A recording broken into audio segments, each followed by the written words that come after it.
ഇപ്പോൾ കുഴപ്പമൊന്നുമില്ല, ഞാൻ ആ സിറ്റുവേഷനൊക്കെ ഓവർകം ചെയ്ത് കഴിഞ്ഞു ഇങ്ങനെ പറയുകയും യഥാർത്ഥത്തിൽ ഉള്ളിൽ കരഞ്ഞുകൊണ്ട് നടക്കുന്ന ചില മനുഷ്യരുണ്ട്. അത് നല്ല കാര്യമല്ലേ? ഈ പ്രശ്നമൊക്കെ അവർ ഉള്ളിൽ തന്നെ ഒതുക്കുന്നു, വേറെ ആരും എഫക്റ്റ് ചെയ്യുന്നില്ലല്ലോ എന്ന് ചിന്തിക്കുന്നവർക്ക് ഞാനൊരു കാര്യം പറഞ്ഞുതരാം. നമ്മളിങ്ങനെ ഉള്ളിൽ തന്നെ ഇത് കുഴിച്ചിട്ടേക്കുമ്പോൾ ഇത് നമ്മൾ സൈക്കോളജിസ്റ്റ് ആംപ്ലിഫിക്കേഷൻ എന്ന് പറയും. എന്താ കുഴപ്പമെന്ന് വെച്ച് കഴിഞ്ഞാൽ, ഇപ്പം ഒരു എക്സാമ്പിൾ പറയുകയാണെങ്കിൽ, നമ്മൾ ചില ദിവസം നോമ്പ് പിടിക്കുമ്പോൾ ഫുഡ് കഴിക്കാനുള്ളൊരു ക്രേവിങ് കുറച്ചൊന്ന് ഇൻറ്റൻസിഫൈഡ് ആയിട്ടുണ്ടാകും. എന്തുകൊണ്ടാണ്? നമ്മളത് ഉള്ളിൽ ഇങ്ങനത്തെ ഫീലിംഗ് ഉണ്ട്, പക്ഷെ നമ്മൾ അത് അഡ്രസ്സ് ചെയ്യുന്നില്ല. അങ്ങനെ എന്ത് അഡ്രസ്സ് ചെയ്യാതെ വെച്ചാലും അത് കൂടുതൽ പവർഫുൾ ആകാനുള്ളൊരു സാധ്യതയുണ്ട്. ഇവിടുത്തെ അപകടം എന്താണെന്നറിയോ?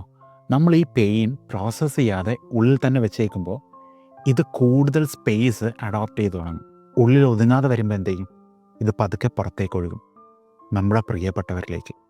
അവർക്ക് ആവശ്യമുള്ളൊരു സിറ്റുവേഷനിൽ അവർക്ക് വേണ്ടുന്നത് പോലെ കൂടെ നിൽക്കാൻ സാധിക്കാത്ത ഒരു ലെവലിലേക്ക് കാര്യങ്ങൾ മാറും.